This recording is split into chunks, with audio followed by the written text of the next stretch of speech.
A few years ago, Time magazine called genealogy the second most popular hobby in the U.S. and the second most visited category of websites.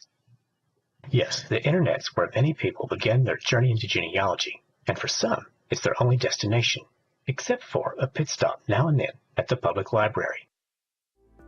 But what about researching courthouse records in the places where your ancestors lived? What can you find at a county courthouse? Of special interest to genealogists are deeds, probates, and vital records. That includes birth certificates, marriage licenses, and death certificates. These records are usually found in the county clerk's office or in the county recorder's office. In some places, both vital records and estate files are kept in the office of the probate judge. Yet in other places, vital records are maintained in town halls or in separate offices of the county courthouse. But wait, there's more. Other volumes found in the county clerk's office vary from courthouse to courthouse, including a registry of physicians, military discharges, and arrest records. Records I found include a clerk's copy of the 1880 federal census and my great-great-granduncle's name on a list of Confederate soldiers with the notation he'd been killed at Fort Donelson, which confirmed a family story.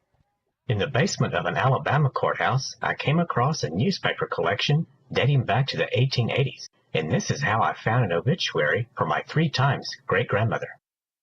That alone is enough to make a genealogist do a happy dance before you rush off to the courthouse. Be prepared. You never know what lurks behind these doors. In my experience, I have found most clerks are nice, but not always. Get out! Get out! And never, never come back. Maybe this clerk has met one too many genealogists. Unlike some public libraries, courthouses are not staffed with clerks specializing in genealogy. And please don't hold them hostage with stories about your ancestors. I have had more kisses from clerks than hisses and smirks. By being prepared, do your homework. Learn as much as possible about the courthouse. Know what records are available and the hours it's opened. Do they close for lunch? One of my friends made a long-distance trip to a courthouse, only to find that the county clerk's office has set aside special days and hours for genealogical inquiries. Uh-oh. Before you go, make a list of documents that you would like to find. Have the records been microfilmed?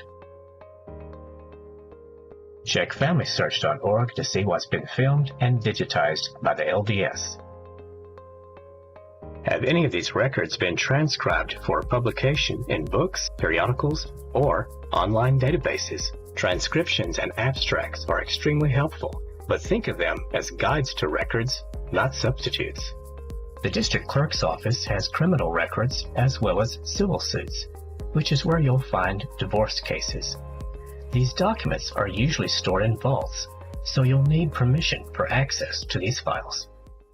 Except for vital records, copies usually cost $1 per page, and higher if the copy needs to be certified. Some courthouses offer self-service copiers, while others require that all copies must be made by clerks.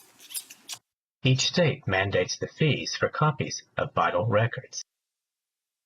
Be prepared to pay $5 to $20 for each certified document. Often, clerks require that copies be made 15 to 45 minutes before closing time. We're almost out of time. This is intended as an overview of what you can find at a county courthouse, especially in the county clerk's office. In other videos, I'll give research tips and examples of how courthouse records can help you trace your family tree. You may go play now.